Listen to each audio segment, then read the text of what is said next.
Mukabat sa 1,624 kasako sa red onions kung pulang sibuyas ang nakumpiska sa mga personahe sa 2nd Zamboanga City Mobile Force Company, Bureau of Customs, Intelligence and Investigation Service ug Enforcement and Security Service dihang nagpahigayon sila og seaborne patrol batok illegal entries ug smuggling activities sa baybayon sa Barangay Labuan, Zamboanga City kagahapon Enero 22. Gibana-bana ang mokantidad og 3 million pesos ang naharang nga mga sinakong sibuyas. Subay sa report, gisakay sa usa ka motorized bangka ang kontrabando nga bote palusot sa 5 ka mga suspect. Atol sa inspeksyon, walay napakita ang mga papeles sa ilang kargamento ang mga suspect. Sa inisyal nga investigasyon sa kapulisan, gikan sa nasud India ang mga smuggled nga sibuyas ug gipadala via Malaysia ngadto sa Bungaw Tawi-Tawi ug ngadto na sa Zamboanga City. Gikustodiya na sa kapulisan ang mga tinakpan. Samtang nakumpiskang mga kontrabando, ana-ana sa posisyon sa BOC alang sa tukmang disposisyon.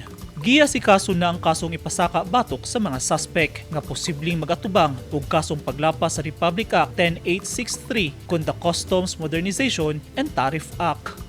Eugene Hinutan, Newsline Philippines. Stay safe.